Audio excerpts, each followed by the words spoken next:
The Archaeology of Death and Memory with Professor Howard Williams.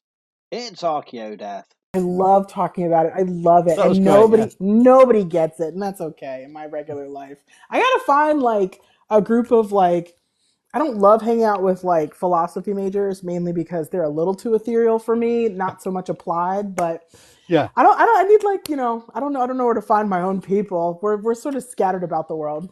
Um Well, it's kind of weird, isn't it? Because at one level, I the thing I like about TikTok is I don't feel in my comfort zone ever. I feel constantly, out of kilter and not really sure what I understand and if I did know anything. And people like you do such great content, and I like your very much the okay, oh yeah, that makes sense. I'm sure I've heard part of that before, but that's taking me somewhere new, and I love that. And you know everyone's got a different style of delivery as well. So you're going, oh, these are more familiar ideas, but I haven't heard them applied to that. And I rather than just more, loved you had a video about God, and I deeply despise it.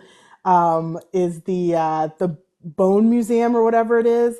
You did yeah, a video on that, and I was like, oh my God, as someone who we had to do so much on and we have the where I live in Philadelphia, we have the physicians college that has the Mutter Museum that has a bunch of remains that have been donated to science, but we're always trying to establish for some of the items in the collection because they were collected as part of oddities collections.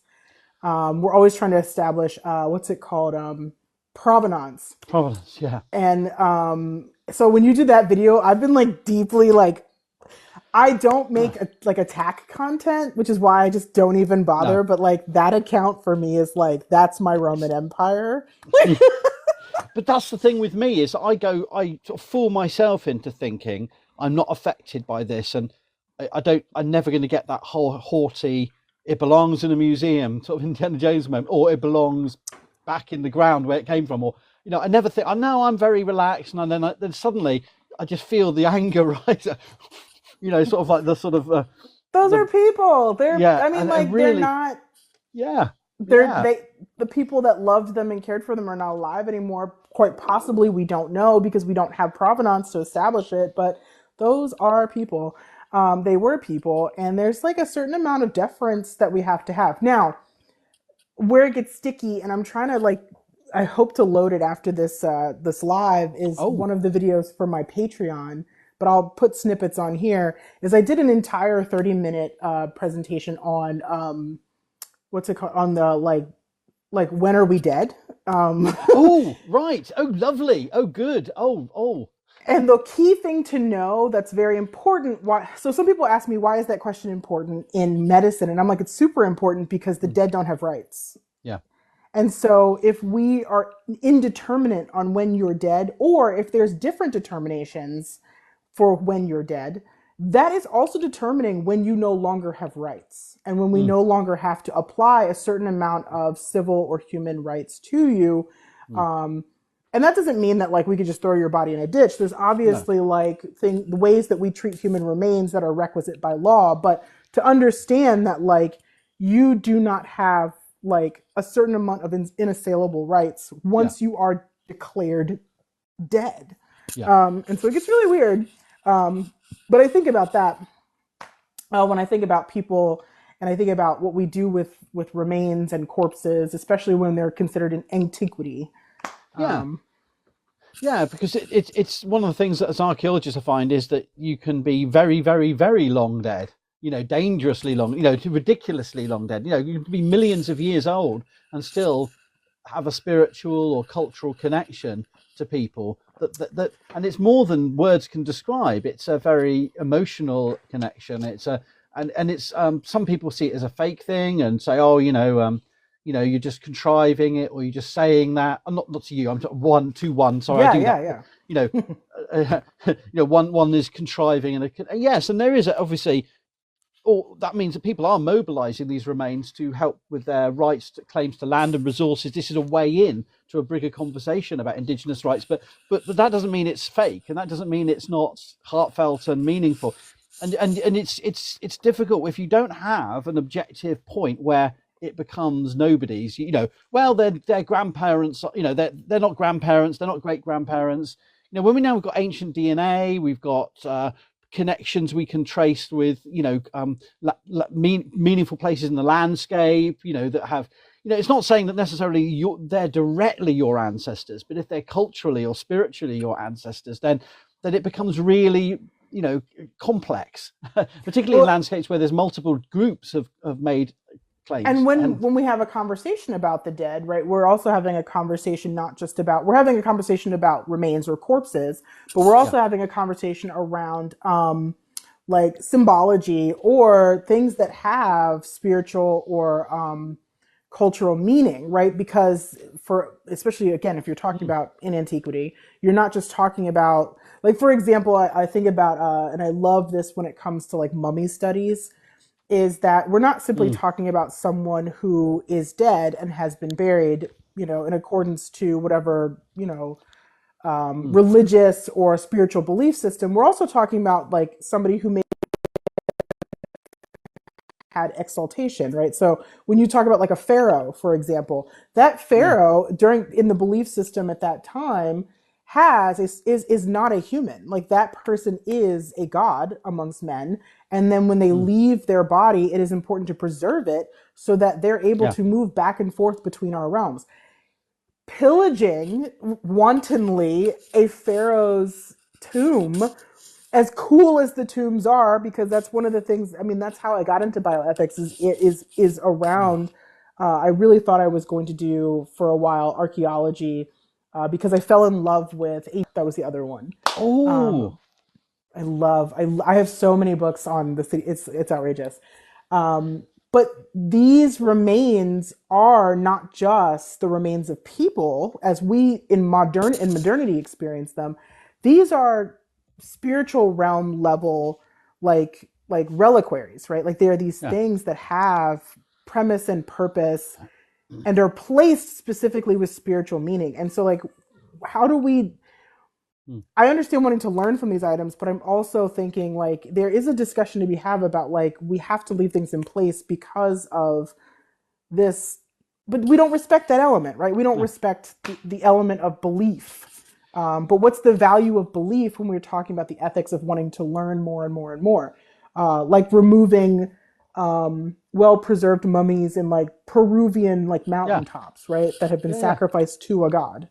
And it gets really, I mean, so you have the whole issue of the name dead and the flesh dead have a particular value. And one level, archaeologists and broader conversation shouldn't perpetuate that. We should think of every fragment as in a comparable way. Just because we have names and just because we can attribute faces and link them to stories shouldn't mean that suddenly we must respect them. Whereas, and by the way, here's 100 skeletons and, we don't know their names, so it's okay. Because, as you all know, that some of those skeletons from, even hundreds of years ago can link directly to some stories, some very powerful stories and some very, very raw stories about modern day circumstances. And so, it's one level, I think, there's an argument to be said that the ones that have been honored and treated with great respect in the past, they're not the ones we should, perhaps, I'm not saying we shouldn't, but perhaps they're not the ones we should care about. Perhaps we should. Oh, no, they're not the ones that we have. They're the ones we're having the discussion about, right? They're the ones that we're able to discuss. And then but we're having a discussion about the value that they had in their present time. And I think the conversation should be about meaningfulness, right? Yes. And if we're having a conversation about meaningfulness, then we extend it even to the ones that were not buried with that much aplomb, right? The people who were lost their lives simply in war and were buried in a mass grave or whatever. Like, it's got a lot of fascination to it, but the conversation to protect those more like illustrious remains is sort of derailed by how valuable were they in life. Yes. Rather than meaningfulness in general. Exactly. And that's one of the things that I bulk against, even with my own profession, with their obsession with dead celebrity hunting, whether it's Cleopatra or it's Richard III. And so my colleagues in British archaeology, were a little irked at how critical I was of the Richard III project, because while the science and the individuals are all, absolutely reputable in my opinion, and there's nothing criticizing. Well, I mean, I did question why the hell they were digging it up in the first place. We know he died. he look, he we know the story. What is the story here? Is it just like we're going to dig up a king? Okay, right. Well, what's the value anyway? That's my very cynical take, but it's also the huge social cultural.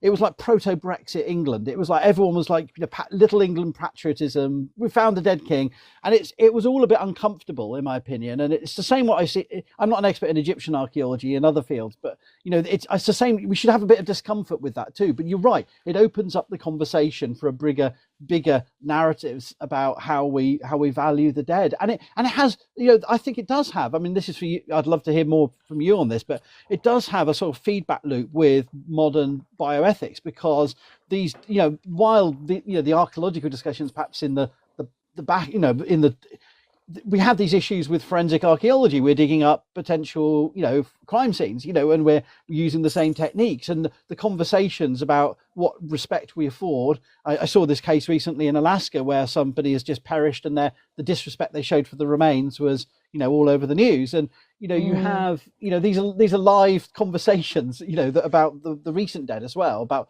earthquakes and tsunamis and mass death, and also, people who've been subject to terrible crimes, and how we talk about their remains. And so I don't know what you think of that, but I think the archaeology is part of that broader, connection. Yeah. Well, we have those conversations a lot. One of the things that bioethicists get used for in two ways is, and I think his name is, Dr. Stephen. I'm blanking on his last name. I can see the cover of the book, but I can't see his last name. But he is a premier expert in bioethics as it pertains to identifying torture victims, primarily both with those that are dead and those that are alive. So one of the things that bioethicists will get brought in for is things like someone passing, usually in an event of like a medical malpractice. And we stand as experts in like criminal trials to say, where was their responsibility? Who holds the responsibility? What percentage of the responsibility is amidst whom? And also, what do we do now with these remains? So a great example in Philadelphia is, because there's so many, it's such a historic city, there's so many good examples. We had the city burned down a house full of activists in 1985, called the Move bombing, very infamous in history. And 13 people perished. 6 of them were children. That's part of like the really like scary part. And those 6 children were under the age of 12 or 13. And one of the things that happened is that because the whole block burned down, all the way down to, to rubble, to nothing, one of the things that happened was the retrieval of remains of these 13 people, specifically the children, because the children had family members that wanted to lay them to rest. One of the things that happened is the ME's office here didn't have the manpower to determine the remains of 13 people separately, to separate them and determine them. And so one of the things that they did was that they outsourced it to several professors at Penn. One of the professors ended up not returning the remains and instead held on to them and used them in teaching forensics for years. And then they ultimately moved over to Princeton and took the remains with them. And continued to do teaching in their class and in their labs with these remains that these family members were ostensibly waiting to have identified, confirmed and identified, and then returned to them. This is over a 40-year period. It was so brazen that at one point the professor actually recorded videos of their class of doing these, giving, starting up a YouTube channel or whatever, and the remains feature in that YouTube video.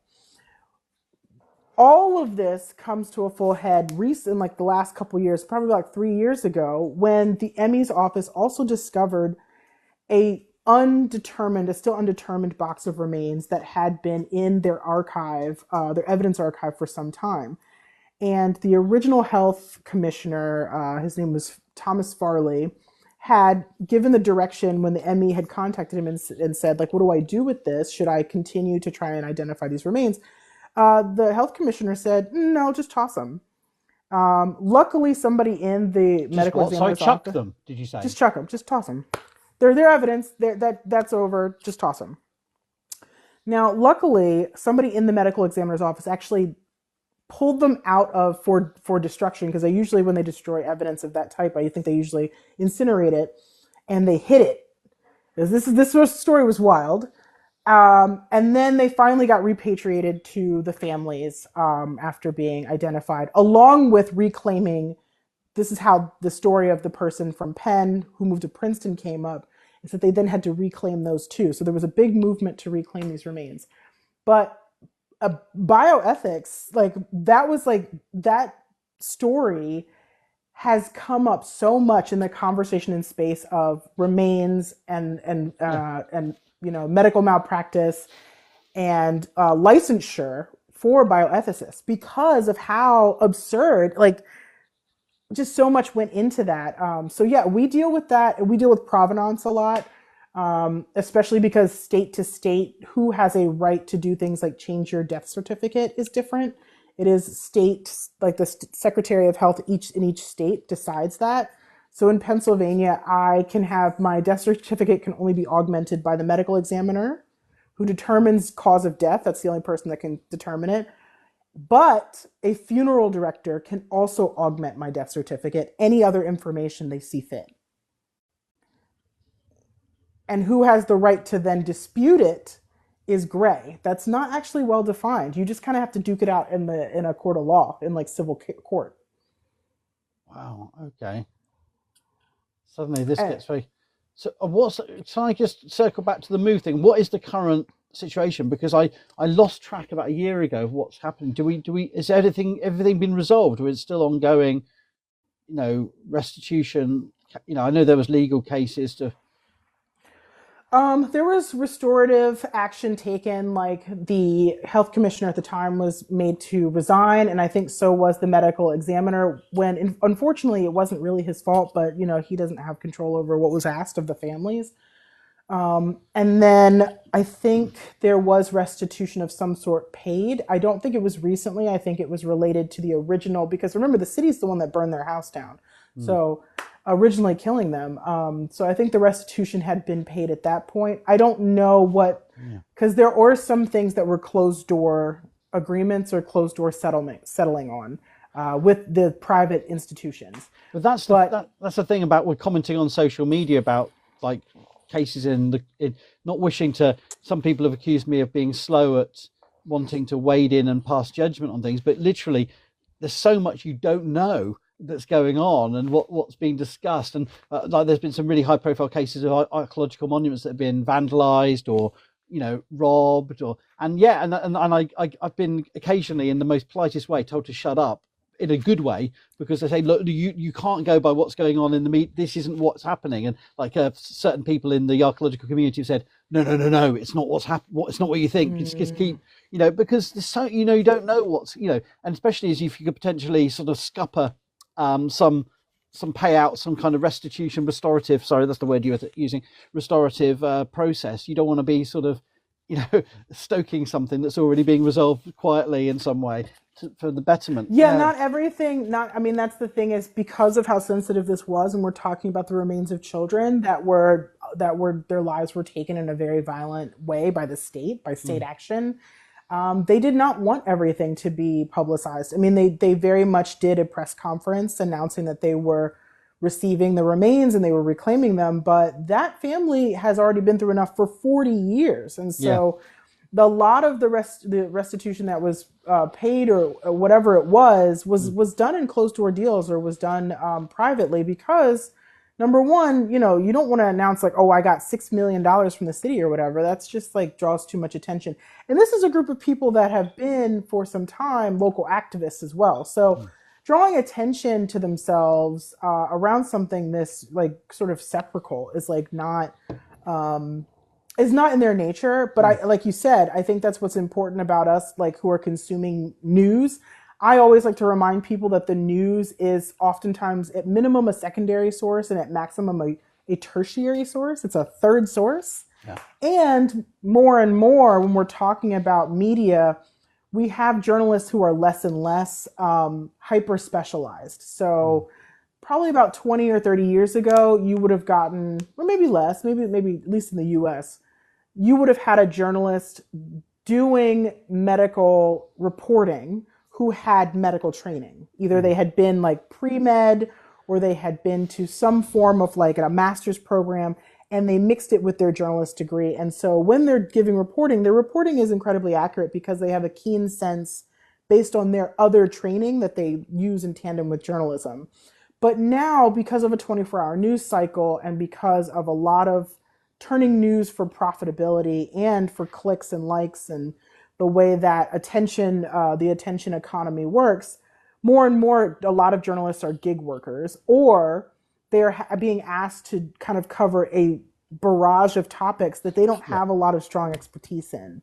And so it's not that they're misreporting things, it's that they don't know what details to pick and choose from to provide to us. Yeah. I was making that point with an archaeology colleague who's got a TikTok account, Stefan, who was translating the Norwegian archaeological news for us.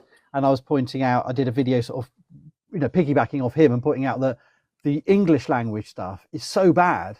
There's no point in even going, look, stuff has been found, including brooches. And these are like they were featuring some of the most boring mass-produced brooches of that Viking era area, whereas the real rare finds weren't being reported at all in the English media, and you had to rely on Stefan going, oh, and I was just making the point that, sometimes you need that knowledge. Because they're like, oh, well, there was 27 of these brooches found, which means there must be something very important about them. Well, versus like 2 of these, and it turns out that these 2 were only like, crafted for like people who were in league with this group and like in the Knights Templar, and like, but they don't know that, like, the expertise isn't there. They're just looking at, like, for example, quantity versus quality, and they're just like, quantity will hit. And when it comes to making that media and reporting on it, so you miss the good stuff. Like you miss a lot of the really valuable or the really interesting or the really necessary information. I say this about public health all the time. Like, I'm being plagued by how many people want to ask me about bird flu. And I'm like, you shouldn't be worried about bird flu. You should be worried about the flu, because all of you are catching it and going to the hospital with it. The birds haven't touched you. Yeah. But the flu is kicking y'all. It's the fear of the unknown, isn't it? It's like someone says in the comments here, archaeologists shocked, stunned, and not only shocked and stunned, we're always baffled. People were baffled is the word, unexpected. It's always there's almost a reveling in our ignorance, and the audience want us to be stupid, or just not stupid, but they want us to not know, so it can be intriguing. But you apply that to medical science, you're into the situation where here's a flu. We know about flu. It changes strains, but that's the threat. But bird flu, flu's not interesting. Flu's been around. Flu is endemic. Flu's endemic to the season, and so it's not interesting to be like, all of you get your flu shots, because a lot of you are going to the hospital and dying of flu, like you do every year. I think we're at 70,000 deaths, or something wild, something very large. And when I say that to people, they're like, well, that's so huge. And I was like, it's huge, yes, but like, you do realize how many people die of the flu every year. Like, a lot of people die of the flu. I want you to stop getting the flu. Bird flu, unless you are smooching wild birds, as I like to say, like, unless you are really, truly, like, in a chicken coop just razzing them up, you're probably kind of okay. And the cases are still holding steadfast when it comes to human, like, zoonotic jump. But it's not interesting. Bird flu is interesting because it's an anomaly, right? Like, and it does have, because there's so many unknowns as it pertains to its ability to infect humans and its ability to mutate to become human-to-human contact. We're all waiting for it, right? And we've been waiting for decades too, just so you know. Who knows? But allowing it to run rampant and allowing it to be the outbreak that it is now is, of course, a threat. But when people ask me, I'm like, I want to talk about norovirus. I want to talk about how you're not washing your hands and all of you are throwing up on each other. Like, but that's not good. It's not exciting. It's not exciting media. So, I mean, if I may say, in terms of your content, your way, you're kind of meta creator from my way up, where I see it. You talk about the things people talk about. You're not talking about the things. Is that fair? Mm-hmm. Is that a fair thing to say? You're here to do Oh no, that no, it's a good it's a I think some people don't realize that. Really? Oh, Well, they don't realize it because I oftentimes like one of my friends, one of my other creator friends says like, oh, this person like frequently contextualizes the FYP, yeah. right?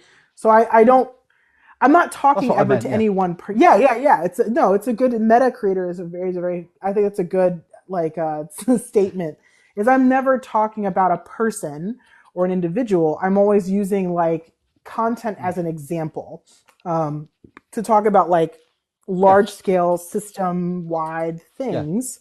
Um, or like this is an example of this sociological anomaly or this Yeah. thing like I Yeah. yeah so Yeah. I would yeah I love doing that because I think it's the easiest way to continuously make content without getting boring, being bored with myself, or ending up in like a grief space because Yeah. sometimes there can be TikTok is Yeah, loves drama too. you've also addressed that as a meta in a you've talked about that whole stepping back from drama because you obviously care about things like we all do, and but you're trying to you've created your own way of navigating. I'm very admirable about how you do it in a way that I feel I should and don't fail to, because as I said I go and then I go Yeah, you get "No, mad. it's all Well, fine." it's so I we're like as you're a scholar and like I too, not to the same extent. I don't have a terminal degree, but when you're an expert in something and when you spend like literally more than nine hours, more than 10, 12 hours sometimes a day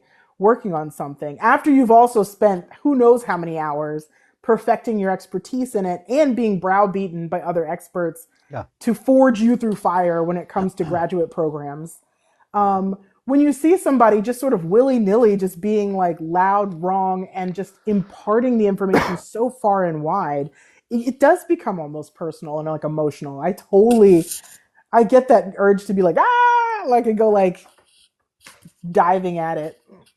And it's I feel sort of a strange weird distance from normal academia now, because I was at a conference recently at a place that shall remain nameless, even though I did a TikTok about it today. It was 5 days ago, but where I was listening to a paper by another academic, and he was talking about one of the most controversial modern one of the most parts of the Middle Ages that is most widely received and misunderstood of medieval research, because it involves a particular part of the Eastern Mediterranean and a particular set of activities. And Orlando Bloom was in the film, that type of thing. And he's literally talking about that in the most dry and academic way.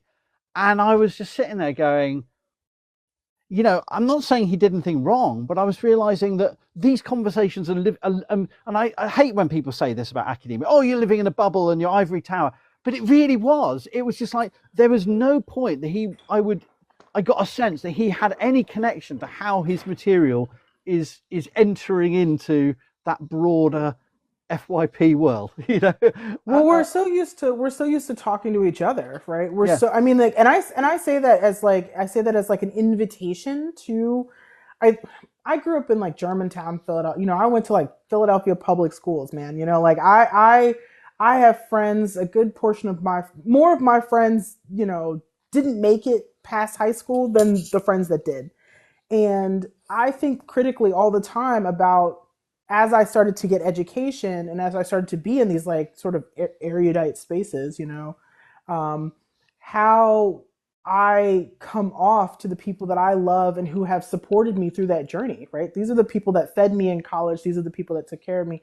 And so if I can't talk to them, number one, about the things that I'm passionate about and I love, then I'm going to feel very alone in my own world, or I'm going to have to start to relinquish the people who believed in me the most when I was at my most vulnerable and at my most um, my starting places. And so I think that's the thing that academics, and I don't know if it's because some academics or a good portion of academics are also like second and third generation or what, but like for me, I come from simple people. And so I have to make my language simple. And I think it's also super unfair because there's a lot of concepts, there's a lot of ideas, there's a lot of history, there's a lot of information that is so interesting.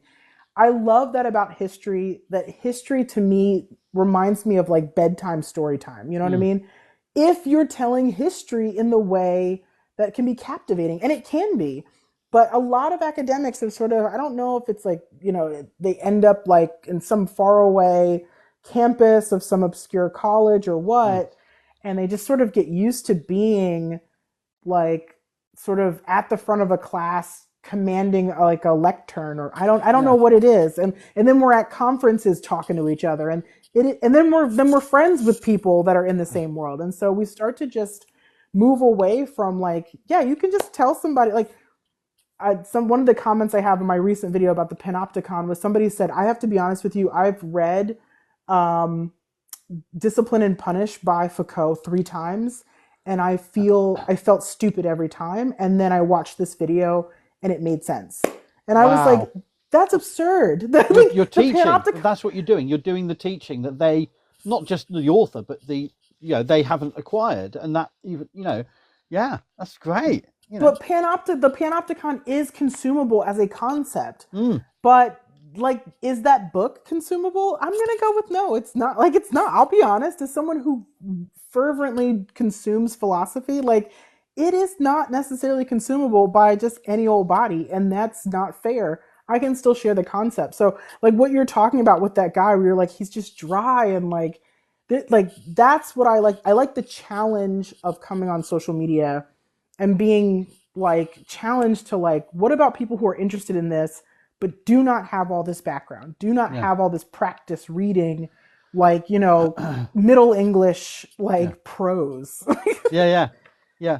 And nothing was wrong about his paper. I mean, it was actually one of the better papers I've heard on that topic. Not that I've heard a lot about that. It's not my area, but it really made sense. It was a good paper. But I was thinking, he's talking to students here as well as me, and I'm not an expert in that. I understood it, but I was also making connections to things I'm interested in. But at the end of the day, it's like going, if you tried to do that. And I was at another conference just before Christmas where we had one of the most eminent archaeologists in the world who gave the keynote, and it was literally the worst presentation I've ever seen. That. And it's not the first time I've seen this guy, and everyone literally licks the boots of this person. And I like their work. I read it as a student, and I'm not trying to say it's all emperor's clothes. I'm not saying he has no talent. He is a very eminent and respected scholar, but this was literally, this was like, I turned to a colleague and said, if I ever get to like that, just I'll understand. Take me out of pasture. Yeah, exactly. I had a more violent metaphor, but I said, but you get the point. Yeah, I said, just put me out of it. Just tell me, I'll understand. I'll give you that little kind look and go, do it. Like they always do in the zombie films, What good is knowing all these things? What good is discovering these things? What good is having all this collecting all these little treasures of information if you can only just hoard them? Like and like, I don't know. I think of it that way of like, like when you're playing a video game and you're like collecting coins, and like, if I can't spend it somewhere, then what am I doing it for? Like, I have always been a really like, I was what's called like I think it's called hypoplexic or whatever as a kid. I learned to read very young, and I learned to read at a very high like literacy level very young. I experienced like collegiate level literacy around like 10 years old. And so I have been always like so intensely consuming information. And if I get on a topic, I'm like gone, right? But one of the things that I realized is I was starting to make people glaze over as a kid, like, and when you're a kid and you're boring adults, like, that sucks. But I think that, and then I started to ask, you start to pick apart even the world you want to be in, where you're like, well, I look like this. I'm already someone who doesn't look like a bioethicist, whatever that is, right? If I'm going to look like, if I already, based on the way I look, I don't fit in, then maybe you can jazz this up. Like, you can turn it into something consumable. Now, the interesting thing, and I'm interested in your perspective of this too, is that being a creator on TikTok creates a fissure for me in the world that I work in. As an expert, I experience one of two things in real life, which is one, either it makes people take me less seriously, or it makes people think that I am like onto something new, interesting, and super creative with an industry that's got dust on it, I get both. I get both too. There's less at stake for me, I suppose, but then there's, because I'm sort of older and, but equally you get this sense of I'm in the wrong place because of that generational thing. So I get this kind of, but I don't get. I mean, I don't know. At the end of the day, I think people, a lot of it's not just about TikTok. I think a lot of people for 30, 40 years in archaeology has always been. Let me start this way.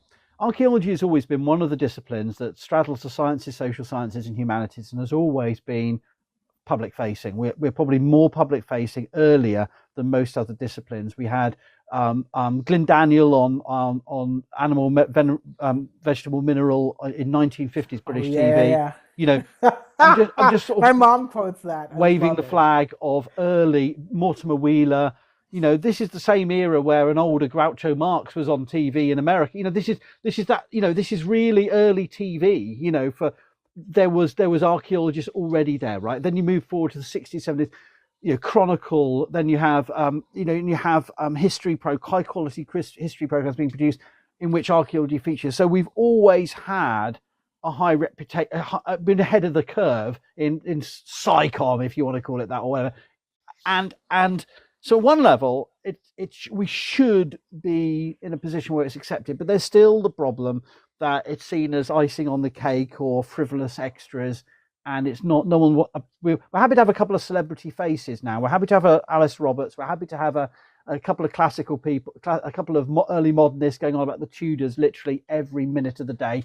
I'd be happy never to hear about the wives of Henry VIII. You don't want to hear about Anne Boleyn. I really couldn't give a. I really couldn't. I know I don't want to be aggressively anti-Tudor, but I really literally couldn't care less. That's what we were here to discuss was more Anne Boleyn. No, but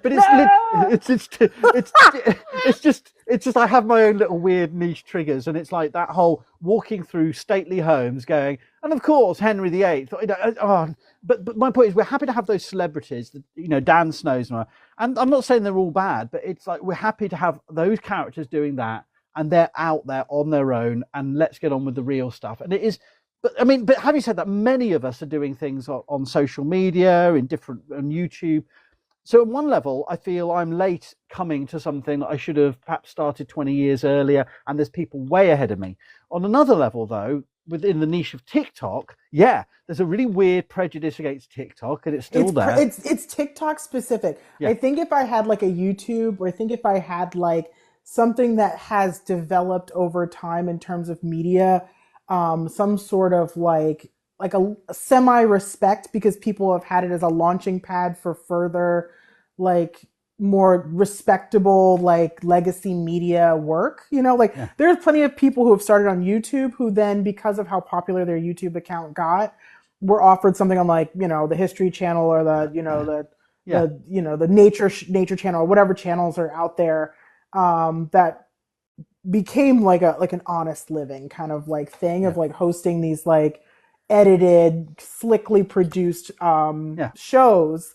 But there's something about a certain amount of prejudicialness still from the like academic spaces and TikTok. Like I can't put my finger on it though. I think it's subversive in the sense that suddenly people like me can. I mean, I was told I've been on TV on documentaries 5 times, and on the first documentary, the director very politely said to me, "You've got a face for radio. You'd be wow. You'd be great on radio. It's like you'd be good. Your voice is good, but you're not good at this. And I fine. You're the director. But and he was very honest. You're saying you're a good communicator. This was like 15 years ago, right? I had nothing riding on it because I wasn't. But even the presenter of the show was doing this hard sell to me, like you should do this. You should really do this. You're good, but not what I'm doing because I'm the face. I've got, and he was right. He had the looks. He was a professor of theology. He had the angles. He had the charisma. He was proper TV presenter. Whereas I wasn't clearly. But the fact is, suddenly people like me can do stuff on here, and they'll listen for more than 5 seconds. Now I know there's the attention span thing, but you show particularly you're one of the characters who I think I always look to when people say, "Oh yeah, do you have to do it in a minute?" No, because look at Evan. No. You can keep people going on a narrative for and it's deep, it's dense, it's rich, it's taking you on a journey. And I think I don't always get it right. I'm still struggle sometimes to get my words out and think about what would be the best way to say things. But I think that's why I think people are frustrated is they've seen this slick route. They've seen and YouTube's done this. I mean, I do my small scale YouTube, but if I wanted to do it properly, I know I've got to be. Oh, you've got to hire a full team now. You Yeah. have to. The production level, even for amateur Yeah. like material on YouTube, and that's not when I say amateur, I don't say that as like No. dismissively. I mean like people are millionaires from their YouTubes. Yeah. But the level of production that you have to put into YouTube content and videos with the animation and the editing and the like quality of the actual like video is like just not possible for every person that has like the desire to, like you said, like be a communicator. Yeah. What I liked about TikTok is that I could know something, know it well enough where I can spout it off the top of my head. I don't even need to look at my notes. Come across something that references it on like scrolling, and I can immediately just like stitch and like give background on it or give information on it in a way that is still expertise, and I can be laying in my bed. Like it really, like if you saw a 10-minute video, it took me 20 minutes to make it. Yeah. And that's the time I have. Like that's the time I have. I don't really have like produce 3 episodes a week with, that's over 30 minutes long, that has all this like editing to it. And I think that does get to people who feel like the only way that they could build out media on their own is sort of like just figuring that part out or just getting to the place where they can do that. And then here comes TikTok, where you can just be like literally a talking head, and people, I don't do anything. I don't even do like there's no animation. I don't even put stickers up. I don't do that thing where I put an image behind me where I'm like, here's where you see the, whatever. That's as far as I go, to be honest with you. That's like, it takes me enough time to stick my little like purple notes in there when I'm trying to like give reference or give my reference material or whatever. That already takes me too much time, and like, it still works, and I think that drives some people a little mad. I think it is, because it's subversive by being literally actively low tech, actively about the words, not the presentation. And yes, of course, we all try to do different styles of delivery, but I think that just frustrates people. So someone mentioned earlier, I've just got to divert and say that Carenza Lewis and Time Team. Yeah, Carenza does great stuff, but I don't think anyone would claim that Carenza does, her role in Time Team was always an odd one, because without being too personal, it was very male dominated early on, and she was never a outgoing personality, and she quietly fitted in around these more exuberant and somewhat ridiculous archaeological personalities in different ways. And I think, and she built that reputation. She already had a career, don't get me wrong, but she built that, she built that sort of that solid, specific medieval archaeology angle. And I think that is something you can respect. And that was almost a model for what people are doing on TikTok. She did it with a TV company, but her career has gone back into universities and done a lot of heritage work.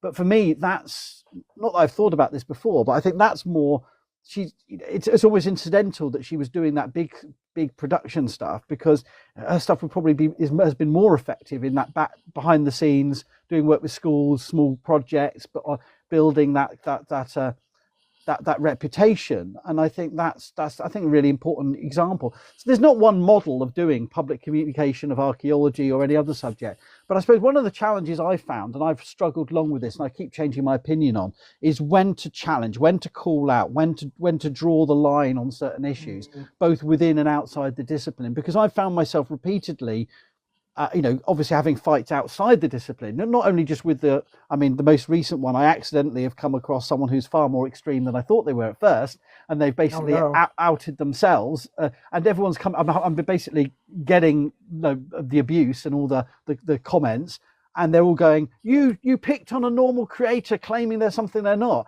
and their pushback video to me, I watched it and went, oh my God, they're just literally admitting. They're going, yeah, I'm this and I'm also all of these things. And I'm going, oh my God. So I'm a bit scared now, in the sense that, not personal threat, but I think I've taken it far enough. If you can't see it now, you can't see that. It was like the equivalent was saying this person is full on MAGA when actually they're full on mustachioed man type stuff. And this is, there's parallels there, but they are still different. There's still a, anyway, so that's where we're at. But it wasn't to do with Americans, it was to do with a Scandinavian context. But my point is, sometimes I do that outside, look what they're doing over there, they outside the Hmm. academy. But sometimes I'm finding myself utterly just like, what are you collectively doing, academics? Why are you making this the hill you'll die on when you're just looking like a bunch of this? And it's like, how can you, should you, so you have a lovely sort of light way of doing that by stepping back. And I wish I was doing that, but I don't know. I just feel very Some people frustrated say by that. that some people say that like I have a very like soothing voice, like a cadence of when I teach. So it might just be like delivery too. That I naturally am very joyful when I get to share information that I know. And so even when I'm talking about something as like severe as eugenics, like I can be sort of like without taking away the seriousness of it, I can still be sort of like an ebullient, like, kind of giggly person. And I think that helps. Um, I think that I try to be as careful as I can be when it comes to using other people's content.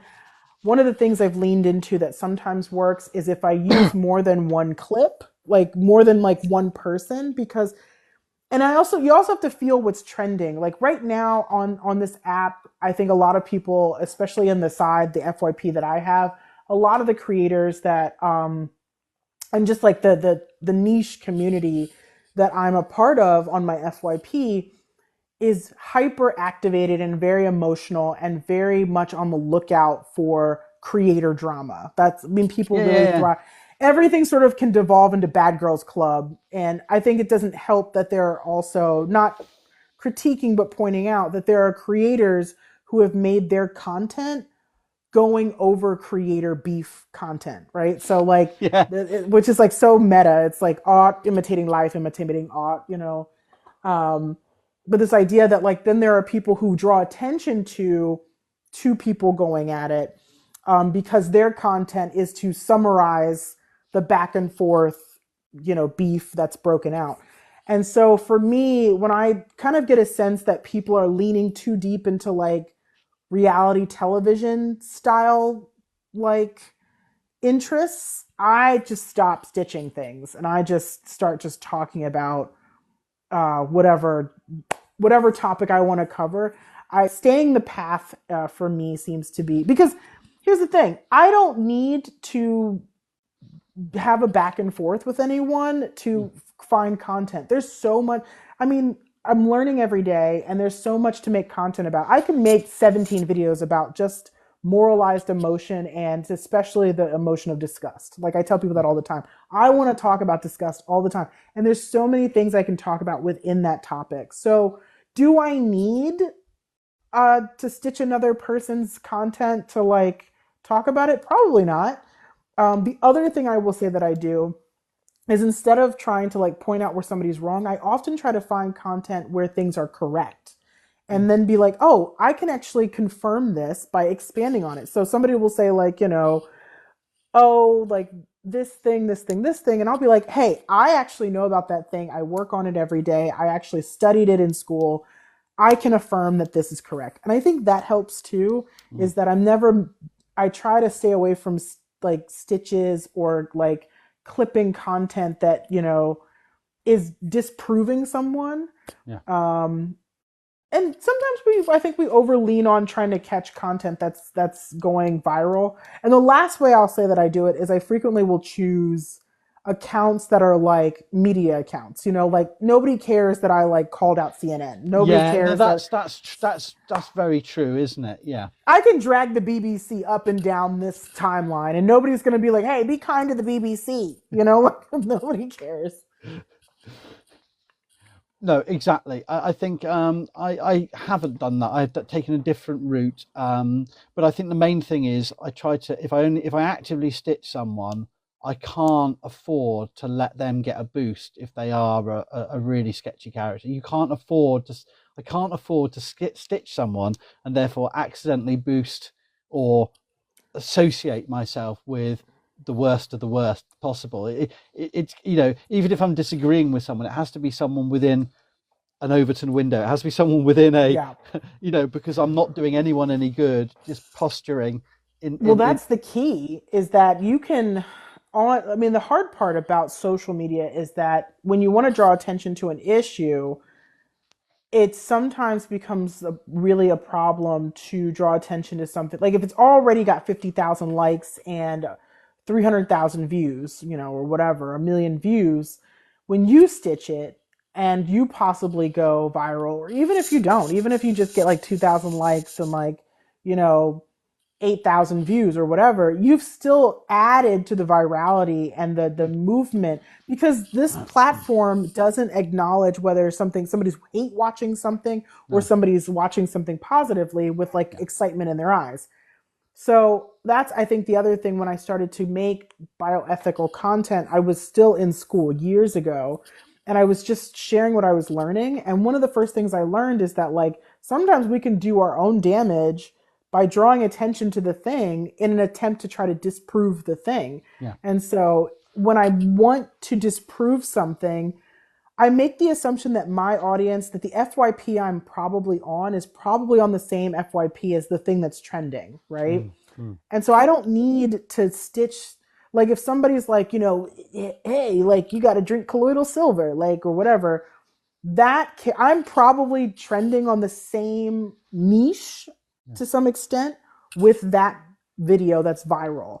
So I can just reference it without like pointing it out or like using that content to promote, because then I'm gonna have even people who are just going over there to be like, hey, this is wrong, then they're interacting with the content and they're ruining, they're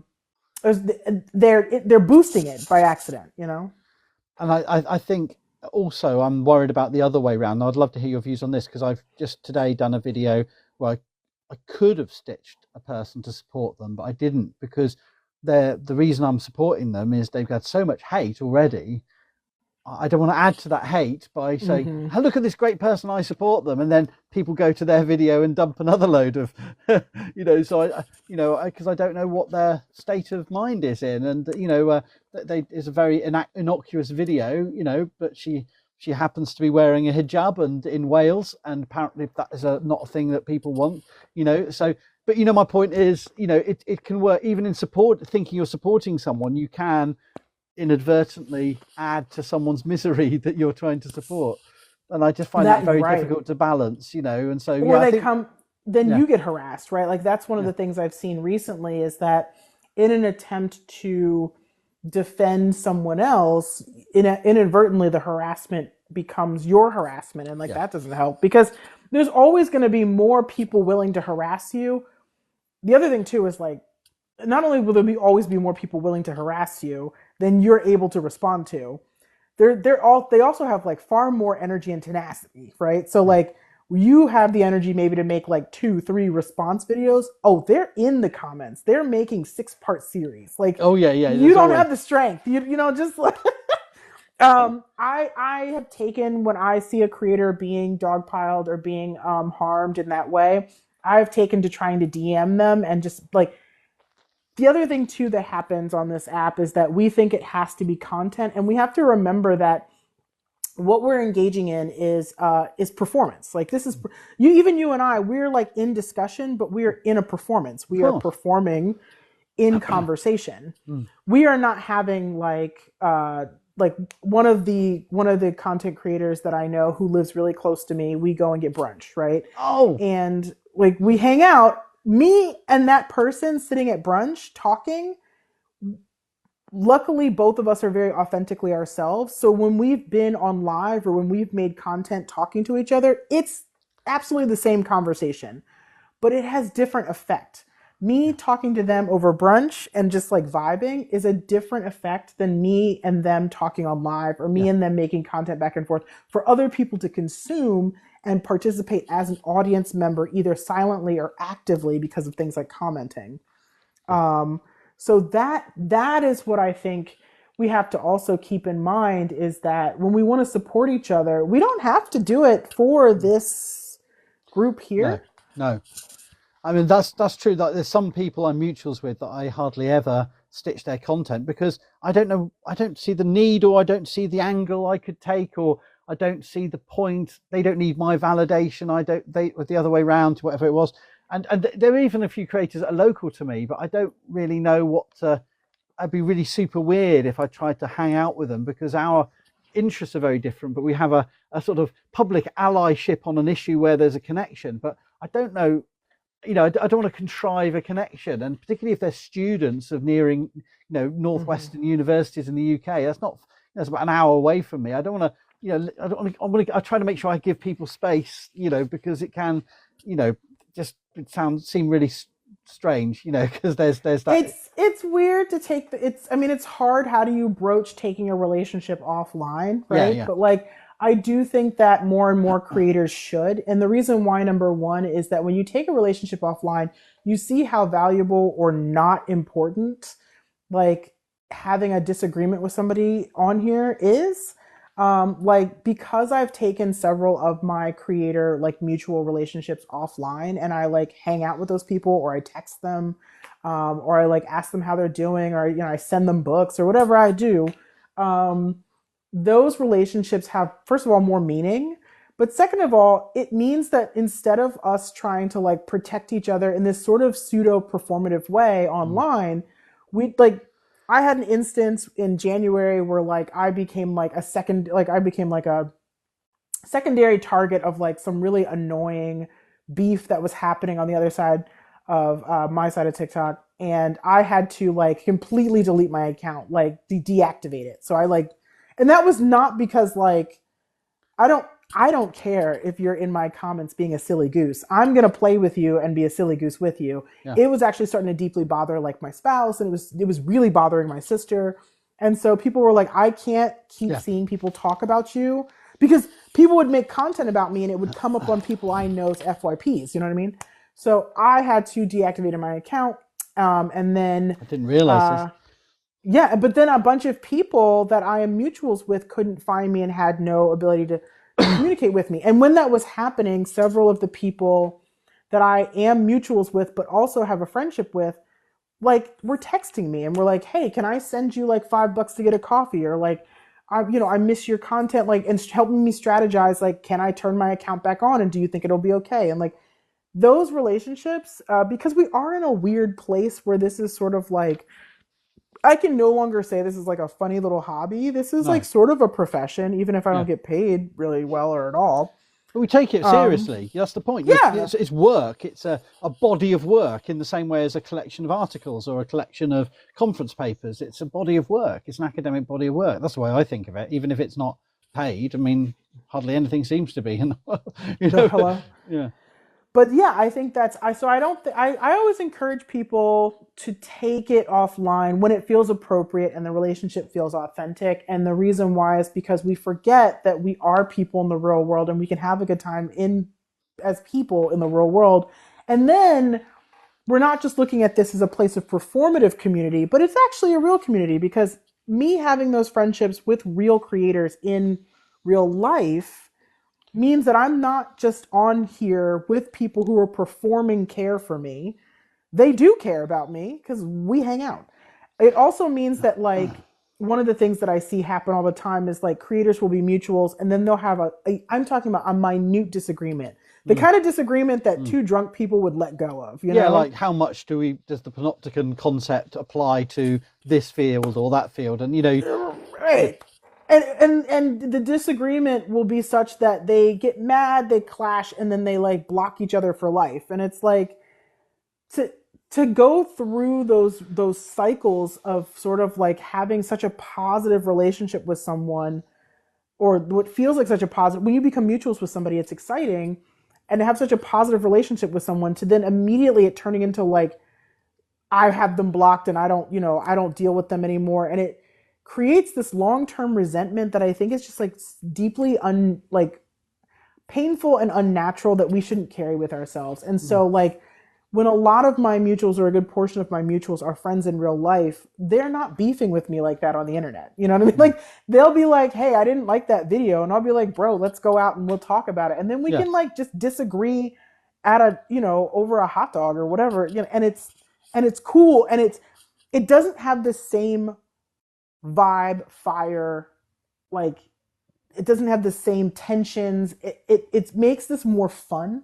Yeah. So I always want to encourage people like, yeah, like, and it feels very alone because I know you know this, but like, because I think every creator suffers this a little bit, is that we are, even with those of us who have very vibrant, full lives with lots of people in them, you're not, like, I'm the only creator amongst my like typical everyday, like nobody in my family gets it. Very few people in my actual life have Yeah. TikTok. Yeah. And so it's an obscure thing that does not occupy their minds at all. And so I don't really have anybody to bounce ideas off of or to talk to or to chill with, and like who relates to this space in the way that I sort of sometimes need. And it's difficult, isn't it? Because I have a plan of things I want to address. I've got loads of videos I want to address in a long-term thing and an immediate shortlist. But at the end of the day, I am reacting to other things that immediately come forward, and think, you know, that if I plan it too much, it'll become a chore. It'll just become like if I had to plan out every time I'm going to have a sandwich, for lunch or something, or it's just like I don't really want to eat anything now because I'm so bored of putting lists of it, whatever it may be. And what does your audience want to see from you? I mean, I postulate that most people's audiences follow them because they want to see, they're interested in the like niche and obscure thing you talk about. They're not really worried about if you hold somebody accountable online, Yeah. Like somebody in here, which I could not answer, said like, I don't want to interrupt, but I would love to see a video on Pembrokeshire. I don't know anything about that. No. That's what our audience wants from us. And so getting into it with some, that dude is like, when I get down to Pembrokeshire next, I should do some videos, Mama Francis, but it's the other end of Wales, and I need to have a good weekend exploring down there for a long while actually. But but no, I take on board that people want different things, and it's difficult to know the where people find the misinformation, because sometimes you have niche, like I've just seen a video countering some stupid misinformation that I did a video on 6 months ago, and people go, how Archaeodeath, can you wade in on this? And then I watched the history creator who's done the debunk, and they've said so much wrong in it. I can't. So I just went, I've already addressed the wrong and, the nonsense, but really, but then sometimes I've had to just come out and say, look, the archaeology or community or the history community have just got this completely wrong. The issue isn't that they're wrong on this. The issue is they're wrong on this, and this, whatever it may be. And so I think I'm becoming a bit of a pain in the arse to many of my archaeological colleagues, because I won't toe a line, and it's not that I don't respect their views, but most of the time, but sometimes it's just like, why did you collectively decide this was the moment to go viral on with the Bone Museum? I'm with you, right? Okay, I'm on. There's never going to be There's never going to be a bad time to dump on John's bones, is my opinion. But there's other things you think, come on, really? With all the ththings going on in the world, is this the thing? You're ranting about? And that's the kind of moment where I just find myself, it's because I think sometimes collective, and I've seen this in academia more because I'm in academia. Academics don't have a better critical understanding of that echo chamber than anyone else. They are utterly driven by what their friends think about an issue rather than actually, what they've thought about that topic. And I'm not above influence too. I'm just saying, I see it when it's not me. I can't always see my own biases, but well, and it's a good thing. Number one, you get to see what other academics think, right? Which is super important, because otherwise we're waiting until we attend a conference and attend their session at a conference. Like the only way to sort of get outside of the academics that you regularly work and collaborate with is if you go to attend a conference or get an abstract accepted to a conference, and then people come to your session and are there and consume all of what you share, and then only then have you shared some ideas, right? So that's like maybe 2-3 times a year, 4 if you're lucky, if you've got the right, if you're that important being sent all over. And so social media gives us the ability to see what, like, literally what everybody else has got going on. Yeah. And I think it's important that academics know what real world everyday people are taught. Like, whether or not you are an expert, if you're an expert in, let's use the most obvious one, the Roman Empire, right? Yeah. You're in your world of like history and other people who have studied Rome and who have, they've found the chariots, and they've analyzed all the gewgaws on the chariots, and they know all these things about the fine details, and they've read all of the manuscripts in the original language. Like, I love that. I love it. But while we're all doing that, while we're all being granular in a very important and exciting way to all of us, you've got people who are making movies like Gladiator, okay? Yeah. And then you've got everybody else watching Gladiator. And then you've got everybody thinking, well, nobody said Gladiator was wrong, so Gladiator must be what that looked like. Yeah. And that has real world implications, as we're all learning horribly now, because now it means that people, I think one of the things is the bug eyes I've seen from so many professionals and scholars on things like the Roman Empire, who are watching people go viral online using stills from movies like like Gladiator, to make a point about Rome, ancient Rome, which is like all wrong. Like the one archaeologist that I love, where she was talking about the Bronze Age, and she was like, the Bronze Age looked wacky. Like this is what everybody's armor and like their plating and their weaponry looked like. They looked almost like a Bauhaus drawing, and I think that people were sort of like stunned. And then there were some people who like can't accept that information. They're like, well, what do you know about it, lady? Because how many movies have people seen where the Bronze Age is shown in a particular way that is aesthetically interesting to an audience? So I think us being more of the world would be very beneficial, because what we're learning is like the proliferation of people having the wrong impression of the Roman Empire is now being used as a foundational argument for things like, Christofascism. Yeah, well, this is the thing that I found utterly I mean, this is where I had a lot of arguments about like some of the most popular representations of my period. And firstly, can I just say, before I say it, someone said, what's your Roman Empire? The Roman Empire is my Roman Empire, because while I deal with the late Roman period into what comes after, and a lot of the Christo-fascism is about fetishizing the decline of the Roman Empire, not the Roman Empire at its height. So there's the glory days, the boys in their legionary outfits, Rome, fascist Rome. But there's also the people that all went wrong, and the barbarians came out of the woods and made weird guttural noises. And then there's those that, and what people don't seem to understand is that it's not one or the other. Most of these extremist accounts are just gish galloping through iconic images of the Spartans, Romans, Vikings, Oliver Cromwell from a film in 1962, Alfred the Great, and some of the Ottoman Empire as Henry V. And before you know it, you're going, well, what was the connection there? Nothing, other than it's something to do with England or, whiteness or whatever it may be, or some bullshit, and then at the end there'll be a picture of a certain goose stepping going on in the 1940s, and you go, how did we get there? You don't have to think. There's no logic to getting there. It's just image, history, and so there you are. And you go, oh my. So my point is, where was I going with that? Sorry. So my point is, Roman Empire is my Roman Empire, if that makes sense. But not because I'm an expert in the Roman Empire, but because the Roman Empire configures everything people think came after, right? And so exactly, it's a focal point. I mean, I see this on the app all the time, which makes me just want to pass away. Is how much people reference World War II and and the Third Reich. Yeah. And bioethics comes directly out of the accountability, the global legal accountability, international world's actions for legal accountability.